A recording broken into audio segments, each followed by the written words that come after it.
Meron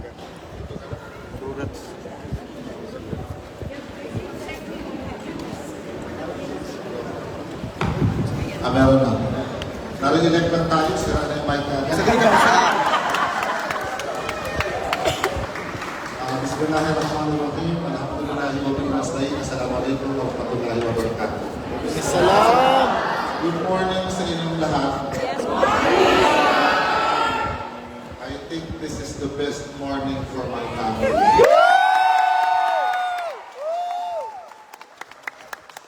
After all the hard work, we made it. Yes! Alhamdulillah. Ito yung magpapatunay na maaaring natalo tayo doon sa protesta.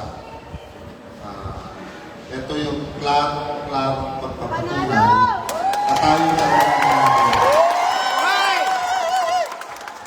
sa gitna ng paninira, paglalait, pagmamaliit, pati asawa ko na namayapa na dinamay sa lahat ng black propaganda para sirain lang ako. Ito yung totoong, this is the real proof that God really exists. And He will always help those whose hearts are pure and selfless for others. So I'm really humbled. Bumasa kayo with this another achievement na sama-sama natin nakamit. I will be more humble. I will make sure that I will be a better servant. If you think I was good, Yes. if you think I was good in my first term, please observe me in my second term. Yes. Because the more we should all be like bamboo. The taller it grows, the lower it bends. Ibig sabihin, mas lalo tayo dapat magpakabait kasi na-bless tayo ng ganun. Wala naman sigurong nagluluksa dito na nanalo. Hindi naman po ako masyadong stressed. Sa totoo lang, yesterday after casting my vote, I went to my wife's grave. Pupunta ako sa dibing ng asawa ko. Because that's where I get relief all the time. Because for the first time in the whole 45 days of the campaign, medyo kinabahan ako after casting my vote. Pero sabi ko, if this is not for me, then it will not be given to me. Tanggol!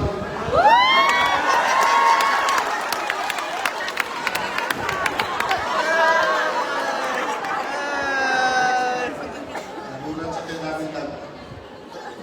Yan, lucky charm ko yan. I was not expecting that we are this loved. Hindi ko alam na ganito kalaki yung magmamahal ng Cotabato sa atin. And this is how much they appreciate the work that we do. Hindi lang the work that I do, the work that we all do. Sama-sama tayo. Pare-pareho tayo ngayon. Akala ko, lalabang lang tayo ng 1,000, 2,000, 3,000, tapos pwede mag-protestahan. Pero ito, klaro-klaro na kahit itong bayo, nanalo pa rin tayo.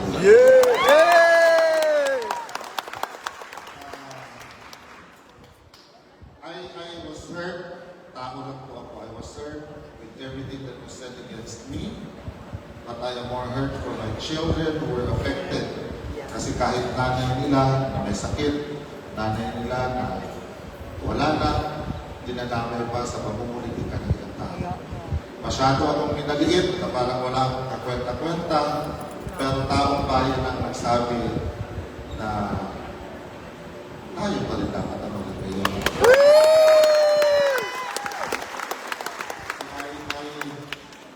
And I would like to congratulate my Vice Mayor, Johail.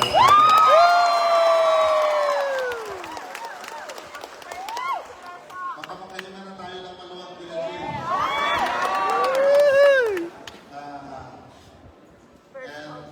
I'm still waiting for the results of race for councilors. 1 to 8, akin na. Yes, nga sir.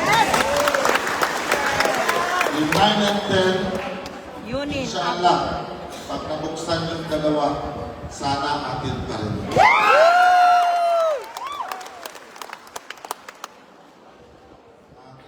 ate, hanggang 2028, pagtitsagaan nyo talaga ako. Sa pamilya ko, naalala ko din ang pamilya ko, kita sa Doc Harris eh. Sa pamilya ko, sa mga kamag-anak ko, sa lahat ng mga, kahit ng mga kamag-anak ko na kinalaman ako. Okay lang yun. Tapos na eleksyon ha, wala na akong kaaway. Yes, tama yun. Tapos na rin ang politika. Yes. Balik trabaho na tayo. Yes! My kids are here. I would like to thank them and let them know that life goes on for me because of them. Si Tetong, si aking panganay, ang doon akong kulot. Sabi na natin, pinakamasayang tao sana ngayon si Mami, pero sige lang Yes. Sige lang, Mayor. hindi na ako maghanap ng ibang Mami, huwag ka maghalala. Lahat sila galit sa akin pag sinasabi ko na may girlfriend na ako eh. Pero sa totoo lang, maraming nanliligaw. Lalo na kahapon, nang lumabas ang resulta. Then si Amy yan nag-video, yan yung aking punsong lalaki. Si Shara, our eldest daughter, and si April, our youngest. And of course, alam nyo naman lahat, si Major and si Beleng. Si Major, nasawa ni Amy. Mga ano yan, mga anak ko sa bahay. Siyempre, nandito si Tanggol. Ay! Paano magtingin sa chicks? Lucky charm. Oo. Lucky charm. So sa inyong lahat, dumaan lang po ako dito kasi I thought we will all be proclaimed already. I was told that I can already be proclaimed with the Vice Mayor, but I cannot afford na hindi mo na ma-pronounce kung sino talaga yung 10.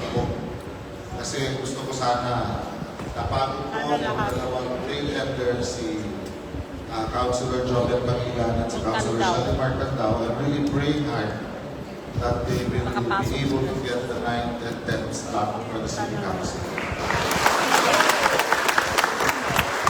Pag nangyari yan, makakaset tayo ng another history. Kagabi nga, I was reminded by a relative. Sabi ko, ay, umattend siguro ito, we made another history. Sabi ko, may history ka na. Una, youngest city councilor na elected sa Cotabato City ever since. Pangalawa, I still hold the record of being the youngest elected mayor of Cotabato City. Pero nakalimutan ko naman pala, in the history of PAR, ako yung pinakaunang na-elect na mayor. Yes. Sa Cotabato City. So, marami tayong gagawin first. No, I have a lot of dreams for Cotabato City. And this would have been easier and sweeter for me if my wife were alive. Pero wala na tayong magagawa. Yes, Talagang patay na yan. God is the reason. I think she took my wife away for me to become a stronger person. Yes, tama yun. Now, I am married to Cotabato City. I will be a full-time mom and dad for everyone. Sa inyo pong lahat, let's take this as an inspiration to be better public servants. Mas lalo natin galingan, mas lalo tayong maging mabuti sa mga tao, mas lalo natin ipakita sa kanila that we deserve their trust. Ha? I hope na kung may pangilan-ilan naman dyan na medyo suplado pa, bawasan na ng konti. Paminsan-minsan pwede magsungit, pero 99% of the time, dapat mabuti tayo sa mga tao. Yes, tama kayo. Yung tayo nililig ko sa mga department heads, sa mga lahat ng empleyado, mga contractual employees, mga coterminous staff, sa inyo pong lahat, maraming salamat. Natatawa lang ako kasi kilala ko naman yung mga hindi bumoto sa akin. Huwag nyo na akong plastikin. Pero pwede kayong mag-beso-beso. Okay lang yan. Those who believe that I am going to win, thank you very much. For those who did not, do not worry. You are still part of the administration para sa lahat. Yes.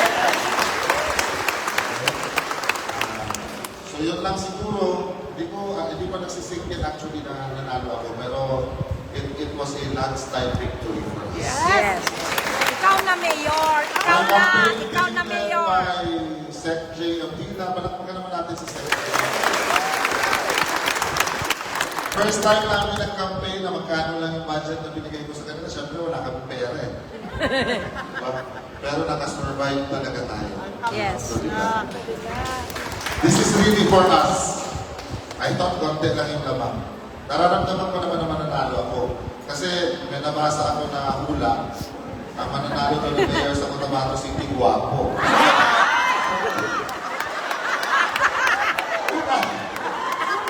Una, alam ko na lalaki ang mananalo. Pero pag sabing guwapo, this is the statement. Pero biro lang yan to former Mayor Atty. Cynthia Diani Sayadi and her family and supporters, to Vice Mayor Butch Abu and his supporters and family. I offer my hand of friendship.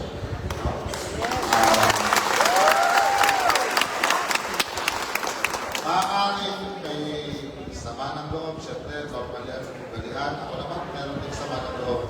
But if they want to help the city government, because all the three of us told the public that we are running for mayor because we want to serve.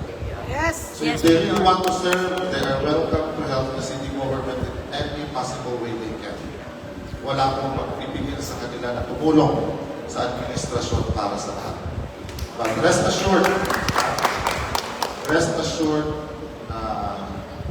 ang ating administrasyon ay patuloy na magiging sentro ng ating serbisyo tao. Ha? Huwag ninyong kalimutan yan. Yun lang naman yung purpose natin for being here. Otherwise, hindi na ako tatakbo for public office kung sarili ko lang iisipin ko. Ha? So sana itanong natin yan sa mga puso natin. Ha? Ano, asahan ko ba makabalik tayo lahat lalo? Yes, Mayor. Yes, Mayor. Mas lalo maging mabuting city government employees? Yes. Ang unang order na gagawin ko, tatanggalin daw lahat ng contractuals.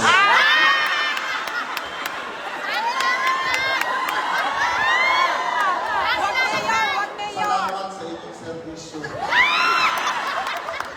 Hindi ko na kayo kailangan. Pagkakas sa inyo, hindi ko binoto. Kahit hindi ko kayo nagsusweldo, hindi nyo ako binoto. Hindi totoo yan. Siyempre, God yung knows. nga hindi akin, nadatnan ko lang, pinapapasok ko nga, kaya lang choice na hindi pumasok, eh, di ba? Pero yung lahat naman ang gustong bumalik, welcome na welcome naman kayo. At dahil dyan, ipiprepare na daw po nila yung ating mid-year bonus.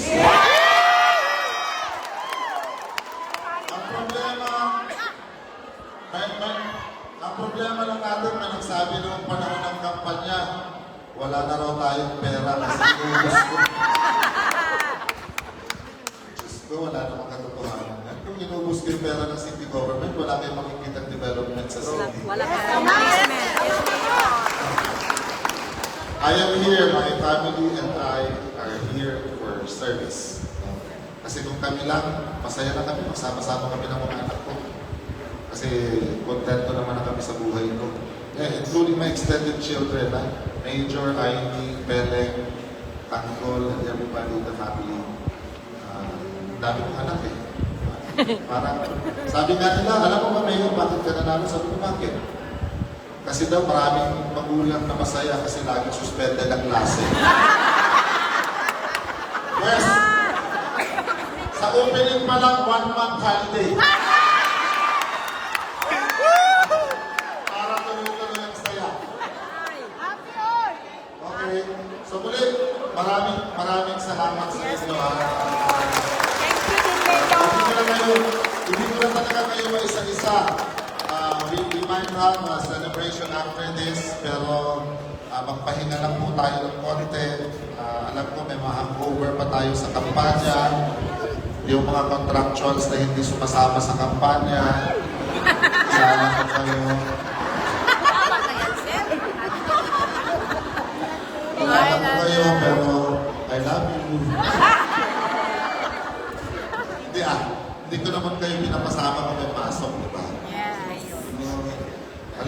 na nahirapan din ako nito kasi nung araw ng eleksyon, grabe yung harassments. Ang hindi ko lang talaga pwede palagpasin yung ginawang, gusto may nagla-live naman, di ba? I would like to make this announcement public. So that we, you know, I'm a very loving and a forgiving person. Pero if there's anything that I cannot afford to just, see sitting down, is yung karapalan na pagdaraya at pagluloko sa tao. And I would like to teach some teachers a lesson. Meron po tayong mga guro na ididemanda, both criminal and administrative, para maturuan ng leksyon. Yeah! Gaya ng ipinangako ko sa inyo, gusto kong i-level up yung politika sa Cotabato City. Kaya mapapansin niyo, mangilan-ilan lang na issue ang sinasagot ko. Lahat ng, hindi ko alam kung right time ito sabihin ko, lahat na lang ng kakawatan ko, kamanya ko, pagkanasekto ko, tapos pagkabayod ko. Una, nilahok na bang bayod, asaman ko ron. So, lahat na yan pinalagpas ko because gusto kong mag-change yung mindset ng mga tao. Na hindi ito yung politika na dapat meron sa Cotabato City. This is not supposed to be the kind of politics we have in the Bangsamoro region. Kaya pinigilan ko ang sarili ko, kaya ko namang sumagot, bakit hindi? Nakikipagtalo nga ako basta mas mataas sa akin, how much more, sino-sino lang. Pero hindi ko yun ginawa because I want everybody to realize na wala namang ibubungang mabuti kung magpapangayan kami dahil lang sa mga issues na walang kakwenta-kwenta. Tama yun, Mayor, na So, hindi mo matulat. ang mga guro na na-identify namin, bukas na bukas din, isasampa namin ang administrative and criminal cases.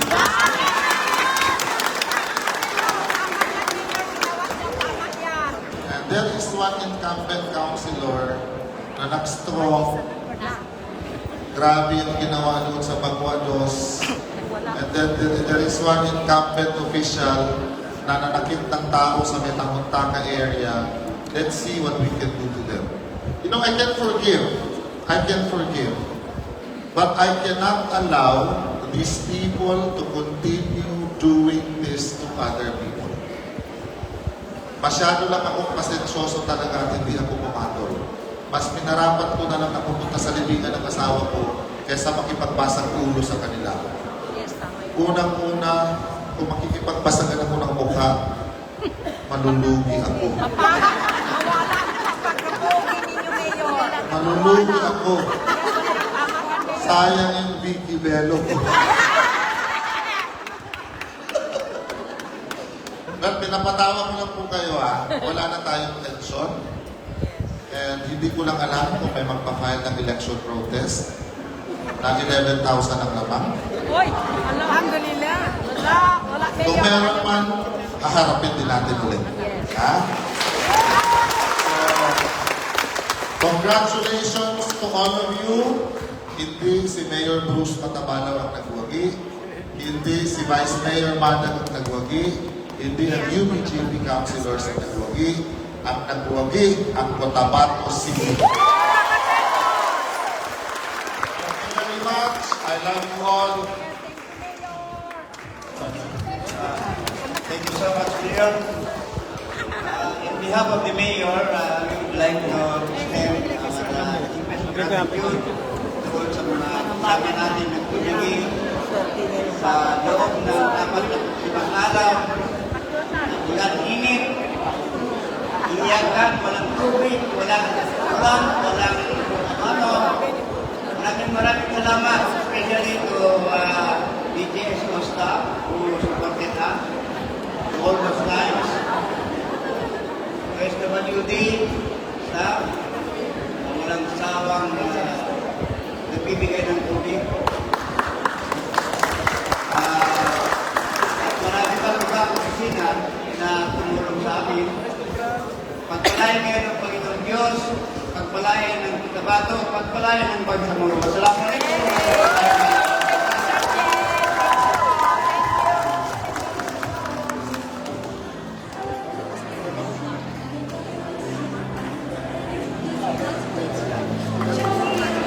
Gracias.